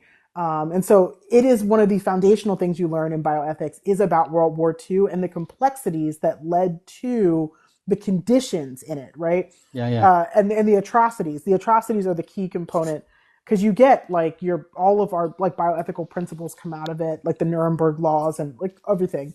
And so So, like when you say like your Roman Empire is the Roman Empire, like this, like mine is World War II half the time, specifically atrocities and yeah, and genocide. And I'm always just like stop, like, but like you said, it's contextual because people don't have any other context around it, and it yeah, sets such a pinpoint. And I'm like, that like wasn't happening in a vortex. Like at the same time that we're seeing what's happening in the Third Reich, we're seeing things like the Guatemala prison experiment. We're seeing I love telling people like the Tuskegee like syphilis study is happening simultaneous yeah, two death camps. Like that's the same yeah, time. yeah. And when you say that to people, then I'm like, you don't like, we don't reference the Third Reich, reference where they got the idea. And I hate to tell you, it's local. Like, so when you say like, oh, everybody here is acting like this, and I'm like, no, baby, everybody's acting like they've always acted. But like you said, when it's misrepresented, when we're having that conversation in academic space, and we all know that, and then you get online and you're like, oh no, like, I know you'll have the language to say it better than me, but and then perhaps you'll have there's a term for it. But the Second World War does come into my field in the sense that the demonization of that, and it's justifiable demonization, gives space not for people to say, oh, but all these other things are okay. And I I think you were already saying that basically with that example that that it allows us to create a cult plausible distance or deniability from the fact that, I always say about the discipline of archaeology, we are a discipline created by that colonial imperial world. We while the the indigenous peoples of the Americas are being dispossessed of their land, we are literally, not we as in me, but the progenitors of our discipline are the ones ransacking the graves of not only distant ancestors, but literally people's grandparents are coming. This is grave robbing on a massive scale. So we shouldn't go, oh yeah, not, because what happens in the history of archaeology is we go, oh yeah, Nazis used archaeology. I'll go be careful what my words, because I'll get a live band. That particular regime misused archaeology, but all the other archaeologies are it's just fine. So I don't know. There's probably a better way of saying it. It creates a worst and a best, right? Like the Roman Empire, like on a timeline, the Roman Empire creates an idealism, like a nostalgia idealism, that in the 1950s, and not even the 1950s, but like more like the advertising that was in the 1950s, because most people's lives didn't look like that. So they're nostalgic for something that never existed. Yeah. Mostly people were in fact dying in like factory fires, but we're going to move forward. But and then there's like the worst. And so the problem when you have people, especially like in social media and reductionist space, who are also trying to push an ideology, is that reductionism is so dangerous, because if you're always trying to be as great as the Roman Empire, that's been fantastic, like there's the fantasy of it, right? And especially like you said, this one portion of it that's actually when it was falling apart, not when it was at its best. And then you're also saying, well, something has to be as bad as the Third Reich to be bad. Yeah, exactly. You're erasing the goodness of anything else, right? Unless it mimics the Roman Empire in this very specific way that you've created, again, a nostalgia storyline about. And it also means that all these other bad things aren't that bad, because they weren't Third Reich bad. Yeah, It was only 50,000 people that were involved in this experiment, or this outbreak of a disease that could have been prevented if only people had paid. Oh no, I don't know. I'm just making stuff up. But where compared with and it's not. So yeah, I have this. I mean, the dilemma in my period, of course, which one of my areas is the Vikings, is that the most accurate representation of the Viking world is Robert Eggers's Northmen, but also for me the most problematic representation of the Viking world is Robert Eggers's Northmen, because it's full of not by design. I don't think it's designed by a white supremacist in that sense, but it is all of the key tropes and symbols are literally just absolute catnip for these characters, and so I've seen medievalists literally sound off on that film as if it is designed to be evil, and I don't think that's true at all. And I think there's a lot of work, the costumes, the choices. I know they had experts advise them, and I know the experts, and I know that they won't talk to me anymore because I keep criticizing everything they give, every pop culture, every TV show, video game they advise on, It's all and they're bad. slagging it off. But fine, that's fine. I don't need friends. But But my point is that I respect their attempts to try and steer that content. I have every respect for them doing that.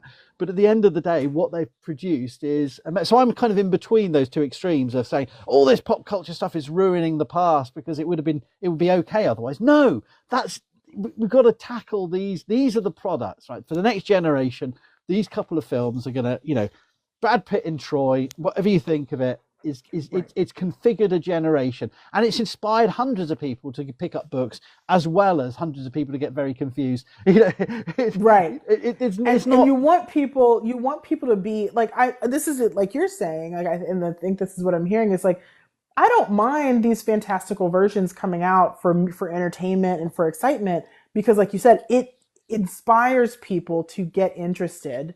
Yeah. I became enamored with so many of the topics that I'm interested in to this day, and have built experience and expertise in to this day, because of a fictional narrative that I saw that moved me intensely. Yeah. But simultaneously, like, scholars have to be there ready to catch people, and also like, sort of give some guidance of like, wait, before you get all into like wanting to mimic, 300 and thinking like, Ozymandias or whatever was brought down by like this, and Xerxes were brought down by this like teeny tiny little group. Like, let's have a conversation about like what actually happened in this time period with this empire, inside of the conditions and the truth and the realities of it, right? Like, but we're sort of missing. And so I think sometimes when we poke our heads out and we're like, wait, why does everybody think everybody in Rome was white? Yeah. I mean, the example I used was I had a student, and she's lovely, and she's a friend now actually. But she and I remember sitting. She sort of rode shotgun when I was in a minibus trip with my she was a first year. It's very charismatic, but not very learned, as a first year. And I remember we went to see some medieval castles in my area, so we got some ruined medieval castles, and we were just visited this castle, and she just looked at me, or I imagine she was looking, I was driving, and she goes, "Professor, I don't understand. How are people getting around?" And I realised, again, that's my failing. I haven't explained that. And I said, well, these are, in the later Middle Ages, it's by foot, but these are equine cultures. This is a horse. This is a horse society. So we're on a borderland here between England and Wales. This is a territory that over hundreds of years, people are straddling the border, fighting over the border, and they're fighting not from horseback, but they are fighting. They're moving around. They're raiding on horseback. They're defending on horseback. This is a horse landscape, and the castles it was horse transport. And I just stopped and went, well, I said, have you seen Lord of the Rings? The Riders of Rohan. And she went, oh, right. I said, that is what's going on. This is literally the landscape that inspired Tolkien, right? And she went, oh, really? I said, yeah. This is, Tolkien had an imagination. This isn't literally Rohan, but, in terms of the conceptualization of the riders, we have a reference in the Domesday Book for the counties of the border Wales of the Radman. The Radman is an Old English term meaning the rider.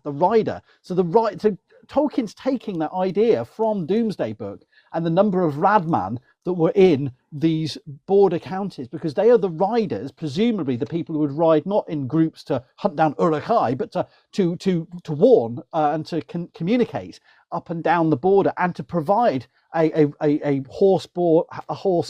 contingent, a militia to defend as required. So and she suddenly went, oh yeah, right. So and it suddenly clicked. You could see it click, and and it's me trying to work out where's the connection. And I'm not saying that Tolkien's always going to be the connection for everyone, but sometimes you've it's just a good got to connection realize, point. Saving Private Ryan or whatever it is. I'm sorry, no matter how cringe it is, just go with that analogy, and then go on to the issue you're going on about.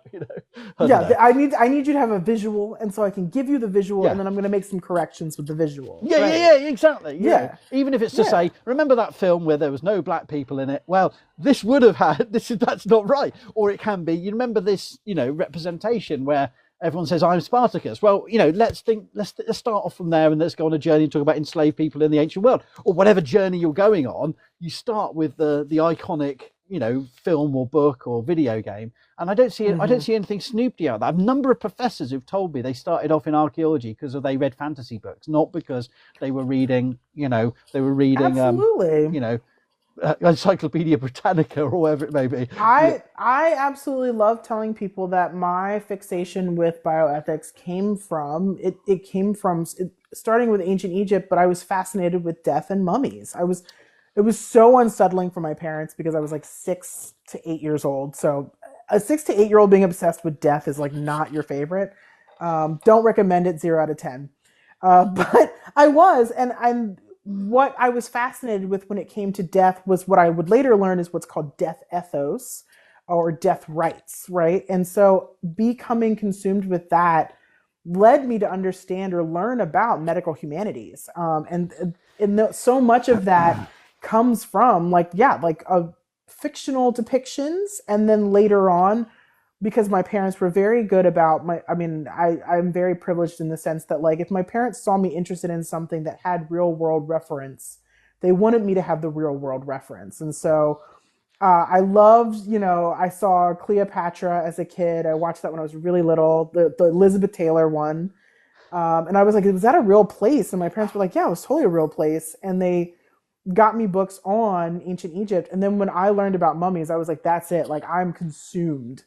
And they bought me all of these like educational materials and things that were, like again, appropriate for me at the points that I was, but I think a lot of times they would have to get me, books or, there was coloring books they were able to find. Like my dad had gotten me like Grey's Anatomy's coloring book because I became really obsessed with like, well, how does that work with the human body if you're mummifying it? And like, how can you pull these things through? Like, how would they remove these like organs? Where are they in the body? It just became so, but it starts with that sort of like innocuous fantasy exploration. And you can do that in your case. There's people do it through the fantasy, but sometimes it's that exploration through the science, through the archaeology, through the data. And I want to know, and I don't want you to sort of out your location in any precise way, so I'm just respectful of that. But did you have at any point in your childhood access to an Egyptian mummy as a point of reference, or was this all from books and videos or your TV or? I did. I mean, I live in Philadelphia, so there's the Penn. What's it called? Not the Natural History Museum. I don't think that's what they call it, but there's a Penn like archaeology. Yeah. Penn has a museum all unto itself on its campus that is got a number of showcasing in it that has remains in them. Okay. They also do things like dating. So they have like an actual lab in the museum that you can walk right up to and see them working on artifacts, which is really nice. Someone said Muta Museum. Is that what it's called? So that's the one I went to as a kid all the time. My dad would take me there every weekend practically. It was the Muta Museum. And again, going back to the very beginning of our conversation about remains, and the Muta Museum is fascinating because it's the Physicians College, and the Physicians College had a number of professors that would have these oddity collections where they had collected either conditions, because at the time that was the best way to teach people about really unique medical conditions, was to like either preserve in some way, shape, or form, whether it was with like plastification or other forms, like wet what's it called? Not subjects, but wet, not samples. Oh my god, it's the end of the there is a word for it. Wet. I actually talked to someone on my YouTube about they did their PhD on them, but they are called wet specimens or something. Wet specimens. There you go. I can't remember. And when these professors would pass away or when they would retire, they would gift these collections to the museum.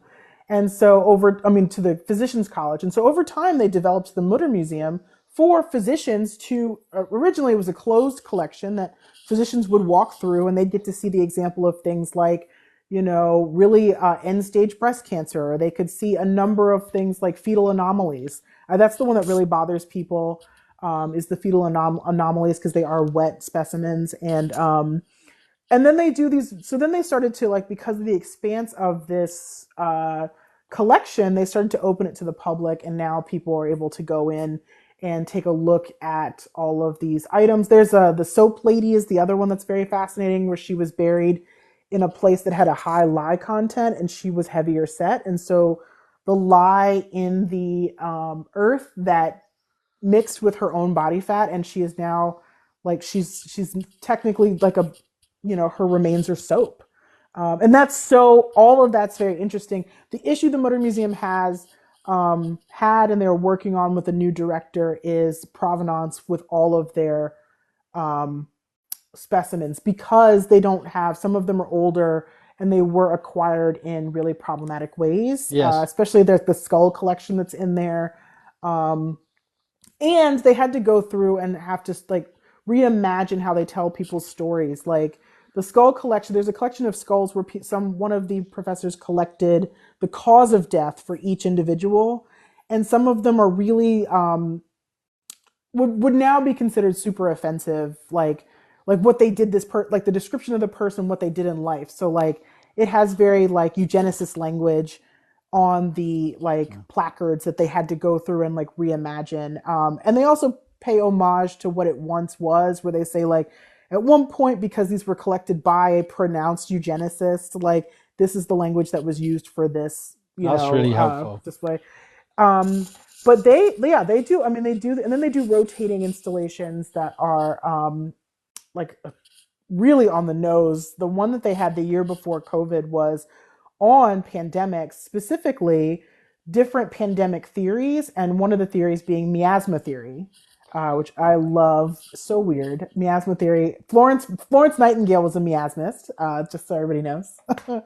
um, but that is like, so I was there all the time as a kid because I was just fascinated with humans, their remains, the different ways that our bodies can sort of do something totally unexplainable medically. And all of that, yeah, like, so I had a lot of learning space in the exact place that I live, which is such a blessing to be like such a weird kid that had access to But those things. you almost like, again, I don't want to delve into something too personal, but I think if couch it slightly broader, for many people in your area, that would be one of the first places they can get an experience of the human body, its diseases, its mortality, with some distance from their own immediate family and surroundings. In the same way as I think the first corpse I saw was the Gabelline pre-dynastic mummies in the British Museum, which had at the time, they were nicknaming ginger because of the ginger appearance of the hair. I mean, those nicknaming bodies is something that's gone thankfully out.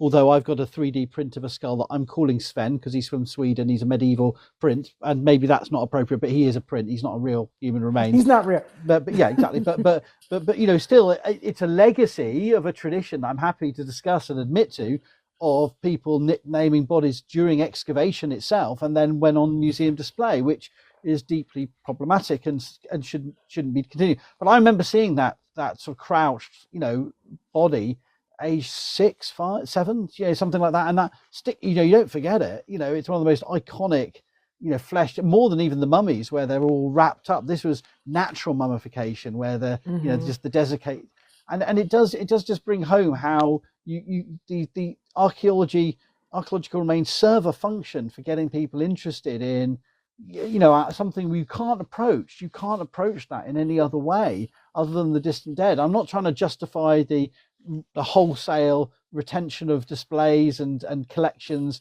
without any ethical considerations moving forward, and I'm not saying that at all, but there is a degree of utility within our conversations about mortality and disease and health and well-being of being able to even more. Yeah. I would say even more so now than ever before. I was thinking about this the other day because a lot of people have been asking me about, because what shambles the United States is in. Who's not laughing? I know. Except for us. Well, we're crying and laughing simultaneously. All of us. But one of the things I've been asked a lot about now is about misinformation around things like vaccination. Yes. And one of the reasons, like why, like people are sort of like, why is this happening? Like why don't people understand how valuable this is? Like the reason we don't have these these diseases circulating that are very, very deadly, very dangerous. I mean, measles, I cannot stress how dangerous that is as a disease for people, especially small children, or even things like, mumps. Mumps, like, we're having a conversation about measles, but we need to also discuss mumps. Like, that's a combined vaccine. But I think the reason why is because people don't die at home. And so the sterilization of death has become such a bad effect. One of the things that stands out for me historically is how much, up until literally the 1940s, so modern time within the last generation, is that people died. You died at home, and people got to see the damage that disease did. People got to, I mean, we have presidents who we have saved in historical document, presidents who have written about, I think Calvin Coolidge is one of them. I believe that's one of the presidents, but a number of as high as presidents who have written really waxing, sad letters to like family members or friends about watching a child die of like cholera, And I think that modern medicine has given us the gift of, number one, being able to be preventative and protect us from a lot of disease that has such visibly like frightening effect. I mean, seeing somebody sick with cholera is frightening. Seeing somebody sick with the bubonic plague is frightening. Like those, like even smallpox, these things are like pretty horrific. And we are not in I don't like to say the developed world, but in like the more aggressively capitalistic and like leading world. Yeah. We have, for the most part, eradicated these diseases from being regular run-ins or experiences, and we've sterilized the experience of death. And so you have people who are so, because they don't sort of have that scare point, like even my grandfather, rest his soul, he recently passed, he did not understand, even though he was a pretty fervently Republican and conservative individual. Oh, really? He did not understand people's resistance to vaccination. And my grandmother never got above 4'11" because she fought polio, and she lost all of her teeth at 16 too. Like, I mean, her teeth fell out young because she had such soft and delicate bones from having been sick with and survived polio. So he understood it because he had seen the effects with the children that didn't make it. He outlived a number of siblings and other children in his neighborhood. But then also seeing the effect on my grandmother, that she was a very petite woman who had to wear dentures her entire life because of what fighting that disease did to her as a child. We don't have those generations. I mean, he was a silent generation child. Like, he was 91 when he's passed. Like, those of us who were under basically 91 don't remember this and don't have that sort of shocking effect and knowledge of it. So I think that's a big part of it, is the sterilization of death has caused a lot of these things. And I think the only place now that we can see and experience death and have a conversation about it is in these like installations where there are remains. And I think this is one of the things where, as I want to repeat that I am not, if anyone's watching this live, my content, I've addressed this over 5 years. The UK has a different attitude and experience to the US. I'm not trying to say we're anyway more enlightened, because we're not, but we in fact, the US is leading the way in its more ethical response, given the long indigenous and other groups that have been affected by archaeology without paying due care and attention, from the African burial ground in New York to all countless indigenous burial sites, but and the collections, the process of repatriation is ongoing.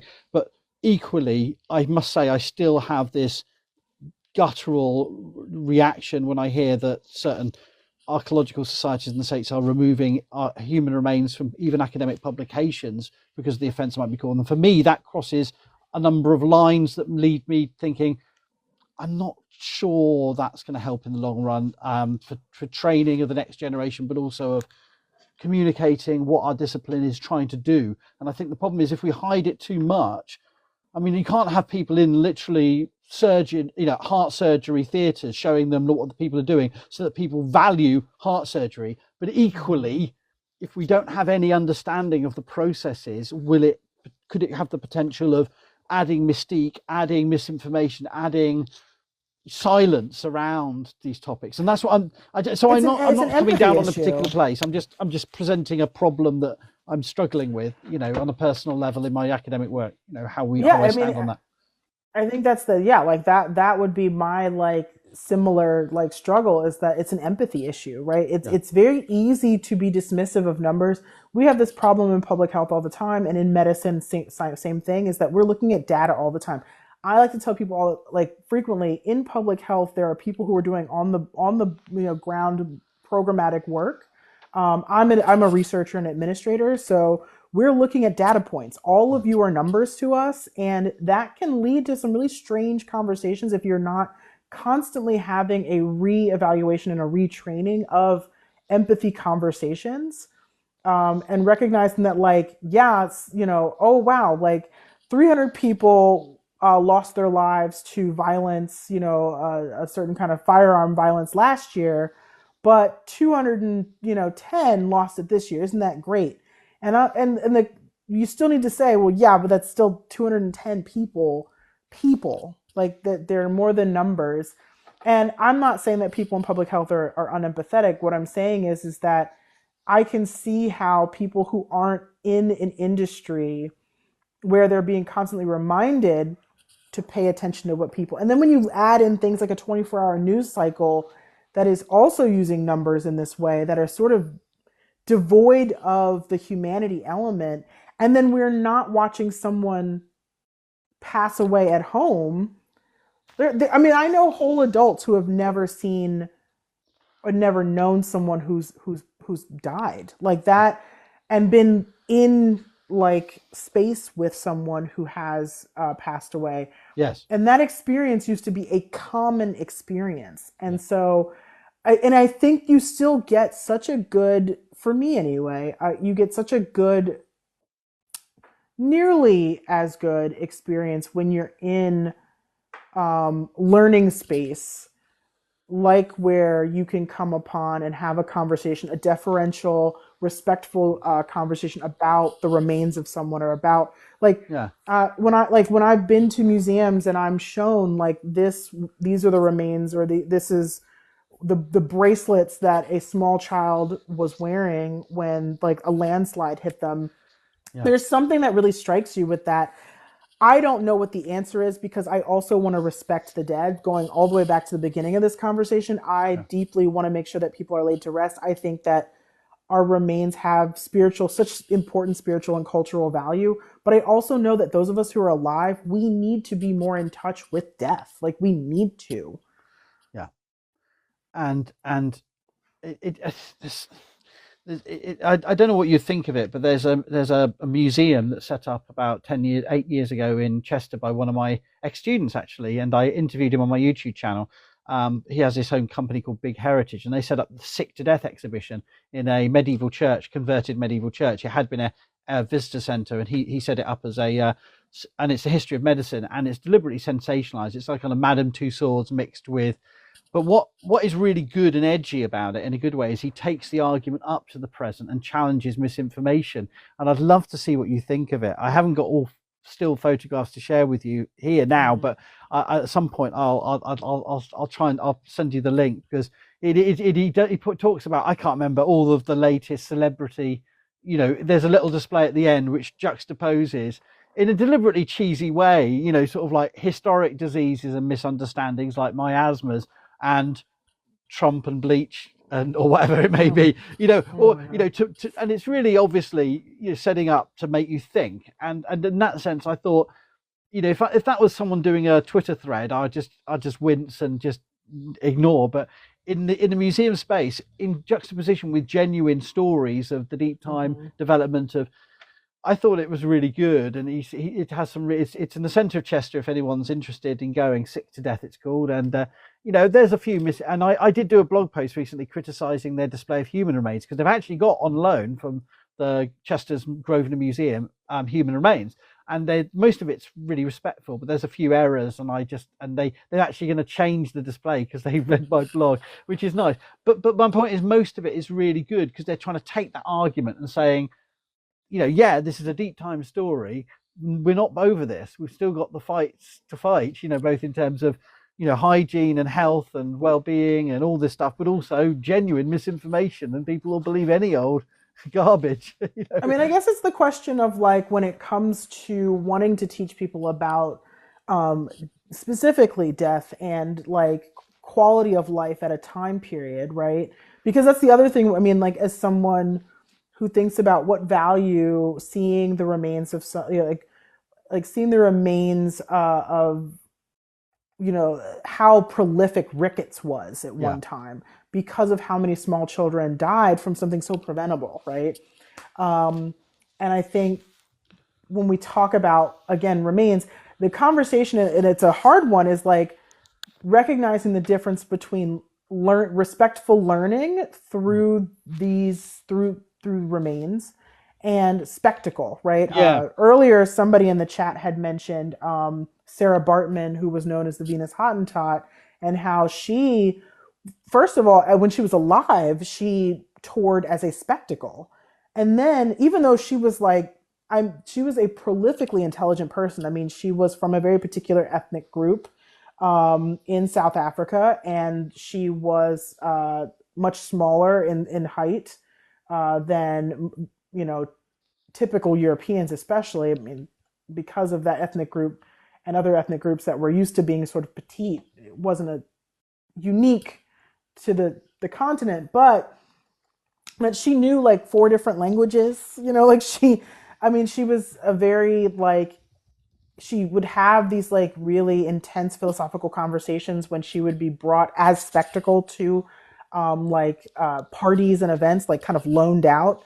And then upon passing away, after she had traveled and toured across, I think, Europe, and I don't know if she ever made it to the US. I think she did. I think she made it to New York. Her body would then tour as spectacle, right?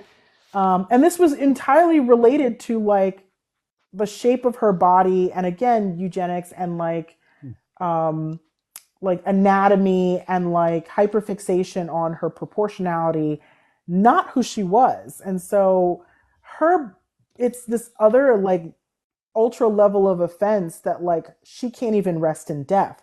Those remains, when they were repatriated, I'm like, I don't want to see them again. Put them in the ground and like make sure we pay honor to her on her birthday, and I don't want to see them out here again. But there's the more difficult conversation about what about the things that are not spectacle, that people did donate to science, or people did say, this is a unique, like anomaly of a disease that's happening to me. I agree. I want people to see the realities of it, but I don't know, because a lot of people still have become very all or nothing. And so now, because we're thinking and for folks who are addressing this, and again, not the stealing of things from indigenous folks, like that's not the conversation. But going back to your point of like, how do we keep these things in a learning space, are deferential to them, and make sure that we have very affirmed provenance of them. Yes, but I mean, it goes very this treatment of the dead as freak shows. I mean, I was immediately wanted to jump to remind myself of the dates that Truganini died, the last full-blooded Aboriginal Australian. And yeah, I'm just checking. It was 2 years after she'd requested to be cremated. They interred her, and the Royal Society of Tasmania dug her up within 2 years. So in 1878, and then her body was on display until 1947 in the Tasmanian Museum. So this is within living memory of within experience. Someone is literally turned into a museum exhibit 2 years after their death, and that survives till 1947. So, and then when you talk about move, and you realise that it's we're not moving. It's still happening. Yeah, it's not. We're not getting over this. It's not gone away, and we see that the ongoing issues in other parts of North America, and the ongoing work archaeologists are doing, retrieving bodies from residential schools and all this stuff, and it's Oh. deeply traumatic, and it's not all the same, but it is connected to this, archaeological investigation of human remains can do so much good. It can be part of a restorative process and it can be to do with, but it can also, we've got so many legacies of sketchy stuff that was done, and even in recent time, so it's an ongoing issue, and it's an ongoing need for us to have these conversations, because a lot of people don't know this. They think it was, the Victorians did all sorts of crazy stuff, and then surely we're over that. And then nothing happened, and then nothing happened for 300 years, and and you're like, no. I think the other thing too is the compartmentalization of teaching history makes people not realize how something was overarching, right? Like, I don't think we would have this, like, going back to like World War II, this uniqueness to just Germany if we understood how much was happening simultaneously, unrelated to World War II too. Like, these things, like the eugenicist movement is popular in and throughout that whole time period. And then to also add in there that, like, my one dad was born in 1944. He's smack dab in the middle of, he's growing up while these things are, like, transpiring. Like, this is how recent these things are, and that these things are happening all together at the same time. There's not like, oh, there's World War II in across Europe, and specifically the aggression from the Third Reich, and everybody else is vibing. Everybody else is like, hey, stop that. That's too violent. Stop. Like, there's a history happening all of these places. Because I think that's the thing that's, like, making people sort of look shocked and grab their hair right in current times, is they're like, well, how is this happening all over? And I'm like, that's usually how it happens. It's everybody gets inspired by each other, especially when people make great have political success with, this sort of behavior and this sort of, like, ideology and populism in a certain way. I'm like, but I realize it's because of how history is also taught to us, where it's like everybody else was being nice and not fascist, and then there was, like, these random guys, and I'm like, no. Yeah, I teach the history of archaeology and global archaeology, and I try to show quotes from British archaeological journals talking about people in different parts of Africa or Polynesia or Australia, and then I show sort of German archaeologists talking about, and I try to say, look, there's, there are gradations of difference, but it's very much the same language, very much the same, dehumanizing, and we've got to, it's not trying to excuse the bad stuff. It's about trying to show the breadth and tenacity is the word I was thinking of other attitudes and behaviors, and I think we'd better understand each other, and we'd better understand the current times we're in if we had been taught history in more thematically than like event, like disconnected in events. And I think that's what makes, and it's what makes things believable. Like, all of Rome was always, like, white, or it makes things believable. Like, my favorite one is all of your Viking videos. I think my absolute favorite one was, like, there's, like, some music video that's like, and, like, you cut it and you're like, actually Vikings look like this, and it's like a guy, like, playing a little, like, harp. And he's in, like, a blue tunic, and he's sort of, like, leg crossed, and he's like, I just couldn't help it. I mean, I do, obviously, as I said, we're all a performance. I do play up my more posh English voice for some of them, and I know that it'll play in a, I'm obviously, I mean, I grew up with working class Southern parents in the UK, and I've gained an accent. I've acquired an accent as almost subconsciously, but I slip in and out of different accents as I talk, but as part of the performance, I go, actually, Archaeodeath, or you do that kind of sort of Matt Berry type, Tucson, Arizona. I can do that sort of New York City. But you've got it's part of the performance, isn't it? But in videos like that, I didn't expect it to go viral quite so, but it was so funny because it just like it's to the point. It was like there's nothing else to say. Like you were saying before, it's like, have you ever seen, do you know The Hobbit or the Lord of the Rings series? Like sometimes you realize you're like, oh, I might be doing too much and I need to do just like the minimum amount. Yes. And I loved that you were like, actually, and it's just a guy strumming like a lyre, like, and I know that landed in such a way that I know the educational component of it had to have been actually like really, really effective, because it was like, you know what? I could over describe what the Vikings were doing, or I could just show you a man being gentle.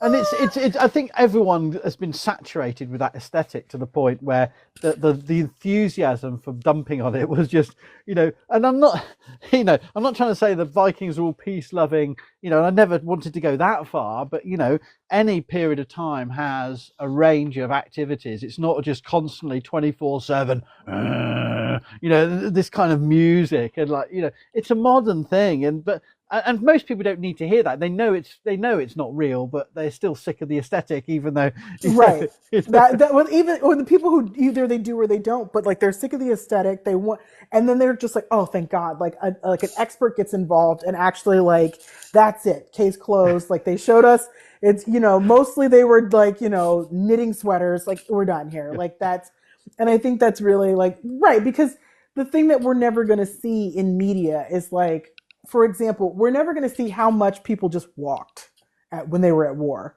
Like when I learned the amount of just walking, like that happened in like a certain amount of like being at war, I was like, are you kidding me right now? Like, so, I mean, I see Madame Fleur Noir is in the con. She's a cosplayer, and I want to make clear that what I've really been tried hard to do is not dump on cosplayers, because yes, there's been some things I've joined in calling out certain uses of chin lines and indigenous appropriation, but literally 99.9% of what cosplayers do, it doesn't cause me any problems. I'm not going to sit there and go, well, I notice you claim this is an 18th century costume, but that particular form of collar on a blouse wasn't popular until at least the 1810s.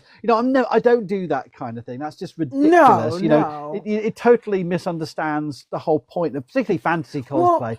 Well, and we know that cosplayers are not trying to, like, cosplayers are by nature fantastical, right? That's like the point. It's supposed to be fun, they're going to like do things like they're going to be anime characters, like animes are illustrations, but like cosplayers are I think they do by and large. I'm not saying there's not I know about the section of the cosplaying community that's a hot mess express, and the furry community too.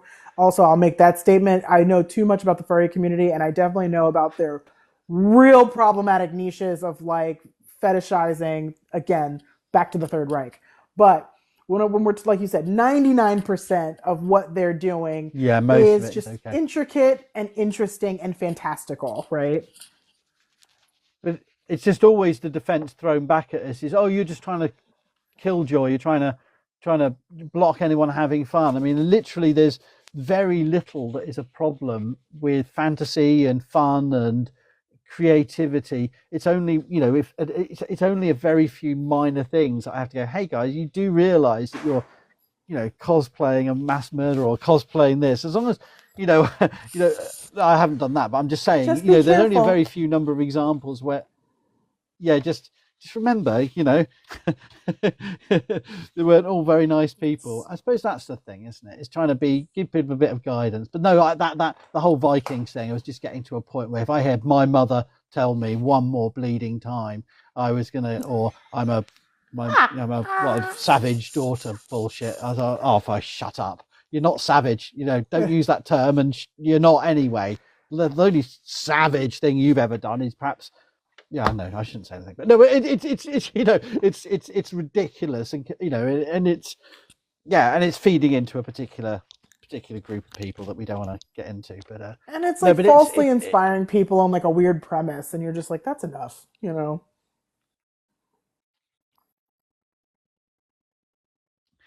yeah, yeah. I mean, I don't know what I mean. We could talk a lot of stuff, Evan, but I don't know. Maybe it's come to a natural sort of pause point for us. I don't know. Is there any other thoughts you had, or any other points you wanted to convey in this or rant about? No, I know it's like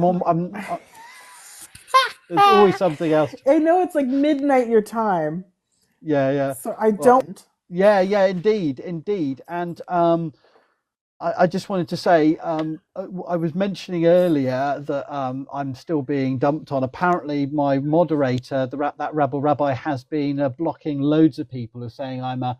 What am I apparently? Oh, she just sent me a message. Oh, I hate white people apparently, and I'm a Jew, or something. But she's been blocking people Oh my regularly. goodness. So there you go. But my point is, usually I don't have problems, but I'm in the current end of a flurry. I think there's still a few of them still skulking around that I Yeah, haven't yeah, blocked. yeah. But most of the time it's fine going live, but it's just apparently she's been working behind the scenes to block people, which is so I appreciate that Oh, really very much, because it does make it an easy experience in the comment section for all the lovely comments that we've been getting. blessings to the controls, blessings to the moderators, because these Yeah. things are not possible without them these No. days.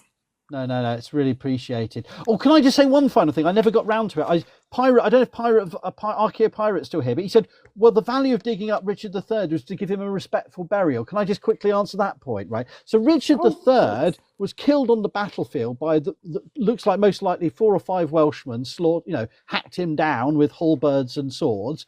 He died. He was, he died a violent death. He was a king last English king to die on the battlefield. And I said to my students today, so far, I don't know what, just to make them think. I just get this image of Charles III, sort of, maybe I'll just go into this battle, and no, but no, he's the last. He dies on the Battle of Bosworth Field, and he is taken, slung over a horse, and it looks like people stabbed him in unpleasant places as a corpse, disrespected. They've got the marks on the lower spine suggesting they were giving him a hack as he was, but Henry Tudor needed the body to be witnessed. They needed to give him a proper funeral, because there could always be the rumor that he survived the battle. So they needed to identify him, bury him, but unlike Osama into the Indian Ocean, they needed a place where his body could be attested, witnesses could see it, so that the regime that was taking over could say he died, he's dead, there's no claim, there's no survivors. They needed that presence. So he was given a respectful intent. He was dumped into a grave that was too short for him, but in one of the most prestigious places of the urban Franciscan friary of Leicester. So he got literally not a king's burial, but he got a high status, respectful burial in the chancel of a friary church, which is one of the most prestigious possible burial locations in an English city in the 15th century. So, did we need to dig him up because he hadn't been treated quite nicely enough? He was the loser of a massive battle in which hundreds and hundreds died. He's not lost to time. He's not a Canadian or a British or an American soldier in a buried and never discovered in the Western Front, or in a foxhole in some part of Southeast Asia. It's not that kind of scenario, okay? This is not about retrieving the lost. This is about, we didn't know where he was, but most people thought he was buried there. We found him. There is a dynamic of patriotism and obsessive royal necrophilia, and I still defend that criticism. It's just kind of weird celebrity cult thing, like hunt for Cleopatra, hunt for Richard III. Who was Jack the Ripper? Let's dig up everyone that lived in Victorian London to find out anyone that might somehow have knifing psychopath DNA or whatever. It's just weird obsession with finding the truth behind celebrity people, real or named or otherwise. So that's my rant. Sorry, Evan. I just felt I had to sort of purge my mind of that. Yeah, that fantasizing, also that application of modern time to like historic experience and event, right? Of like, oh well, we can treat him better. Like we don't need to do that. Yeah. We don't need to do that. He, he wasn't lost to time. There was a sense we didn't know where he was, like you said, but Yeah. he had trying to rewrite the wrongs of the past when you don't quite understand what happened in the past to begin with. Yeah. Is sort of, again, like a reductionist perspective. Yeah, exactly. The whole thing. Yeah, yes, exactly. Perfectly put. Yeah, absolutely. So I'm not saying they shouldn't have done it per se, but just say the whole project's wrapped up with weird agendas, and I think that I stand by that criticism, even though I'm not trying to have a go at the individual scholars. And yeah, that's my stance. But anyway, and I'll stick to it. Yeah. Well, it was lovely to join you. Yes. Thanks for having me on a Friday. Thank you. I wish you the best to go to sleep because it's late. I've been at work all day, and I'm going to an open day tomorrow to try and sell the degree to new students. Well, try and wave the flag of my institution, and just so yeah, another working day tomorrow. But yeah, thank you, Evan. Really appreciate it. It's such a joy knowing you on this app, and just having this chance to chat has been really fun. So it is the same. I'm always so enamored and so excited to see like other and to know more about like areas that I don't know too much about. Only in like a hobbyist sort of way, maybe at best, but I do appreciate when an academic, especially one of your caliber. If you say that I'm doing well, then I feel like I'm doing well. You are. That's the caliber. I'm learning so much, and for style and content, and it's really helpful to me. So appreciate what you do, and thank you everyone who's in the live, because we've had some really good comments and support all the way through. It was a great conversation there. Take care. Right. Have a good night, or rest of your day, but for me, night. But take care, everyone. Thanks, Evan. If you've enjoyed this Archaeodeath video, why not check out the Archaeodeath blog at howardwilliamsblog.wordpress.com.